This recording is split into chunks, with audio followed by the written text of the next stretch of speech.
What up, world? How you are? How you been? It's me once again, Young Street. This right here is Soul Food Session 5. Alright? So this is the first one for February. January was a blessed month. J. Flu's album release was crazy. If you missed it, you slept. It was crazy. Album out now.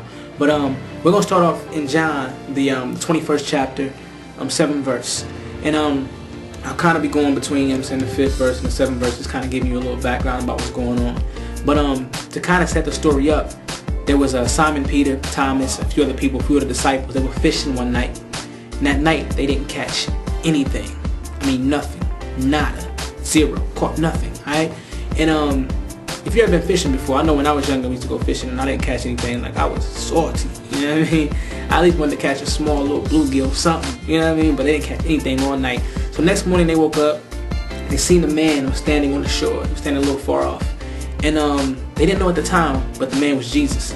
And so Jesus asked them, he said, have you guys caught anything? Did you guys catch any meat? Did you get anything? They said no. Immediately Jesus told them, he said, take that net and throw it to the right hand side of the boat. And as soon as they put that net in the water, it filled up with fish.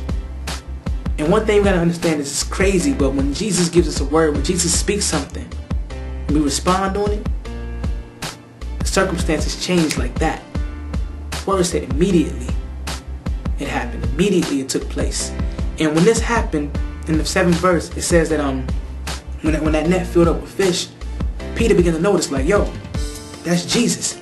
And he jumped overboard and made it to Jesus. He jumped overboard, swam, ran on water, whatever it may be. He made it to Jesus, right?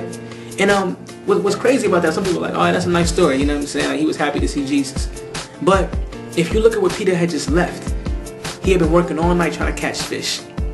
Finally, he woke up in the morning. Jesus told him to put the net in the water. He was blessed with an abundance of fish. But Peter left his abundance to go and attend and see what Jesus wanted, right?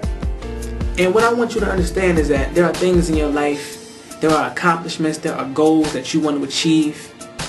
But after you achieve those things, there may be a point in time where Jesus would say, yo, I need you to leave those things and come follow me.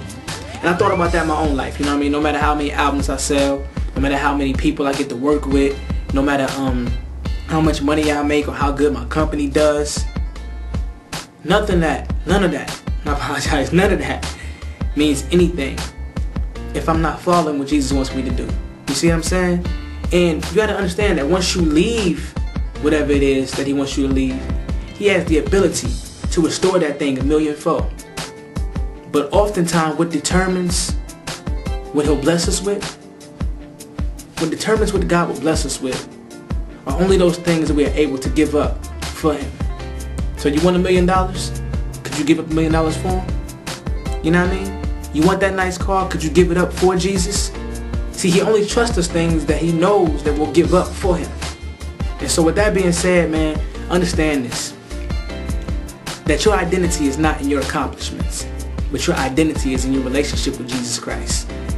No matter how many things I gain, no matter how much wealth I get, that's not my identity.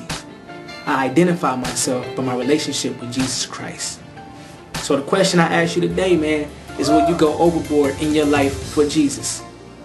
Will you jump overboard for Jesus? Leave those things that you're so used and so comfortable to being around for Jesus. I don't know what you may be going through, but I know it's something out there and somebody out there who's holding on to certain things or a certain person or a certain lifestyle. And Jesus is saying, yo, I'm here. Jump overboard. Alright? So that's going to end the Soul Food Session 5. Again, that was John chapter 21, 7th verse. You know what I mean? And I pray that it was a blessing to you. Continue to pray for me. Continue to pray for the movement. Slingshot, we are the gang, y'all. So live or die, man. Coming up next, we got They Should Panic mixtape, volume 1.